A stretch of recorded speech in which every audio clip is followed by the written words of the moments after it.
Shalom, hatukomi. Kila mara tunapoona watu waliofanikiwa, tunawapongeza sana na kufurahia mafanikio yao. Jambo la kushangaza ni kwamba njia walizozitumia ili wafike hapo walipo zinabaki kuwa fumbo kwetu, na wakati mwingine unakuta tunaumiza vichwa kutaka kujua ni jinsi gani wameweza kufika hapo walipo.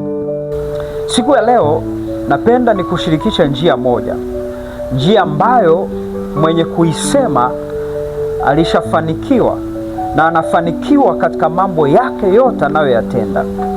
Leo ungependa kuisikia?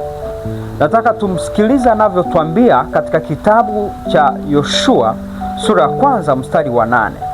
Kuna mambo matatu anayataja. Anasema kitabu hichi cha Torati kisitoke kinywani mwako. Jambo la kwanza la kupigia mstari ni kitabu. Kwenye kitabu kuna nini? Kwenye kitabu kuna taarifa. Kwa hiyo jambo la kwanza, ili uweze kufanikiwa, lazima upate taarifa. Taarifa zinabeba siri, taarifa zinabeba kanuni, taarifa zinabeba namna ya kufanya ili uweze kufanikiwa. Kwa hiyo kila wakati utakapokuwa na taarifa sahihi, una uhakika wa kuelekea kufanikiwa. Jambo la pili anasema kisitoke kinywani mwako, anasema yatafakari maneno yake mchana na usiku.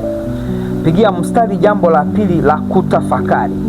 Kwa hiyo ili uweze kufanikiwa, lazima uwe na uwezo wa kufanyia taarifa hizo kazi ndani ya ufahamu wako. Kwa hiyo lazima ubongo wako au ufahamu wako ufanye kazi kama unataka kufanikiwa kweli.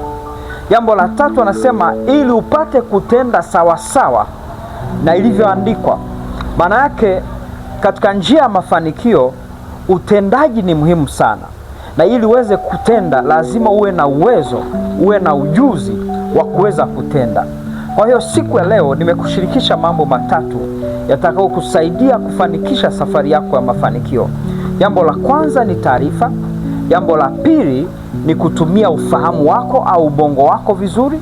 Jambo la tatu ni kutenda au kutendea kazi kile unachokijua au zile taarifa ulizozipata. Mungu akubariki sana mtu wa Mungu. Shalom.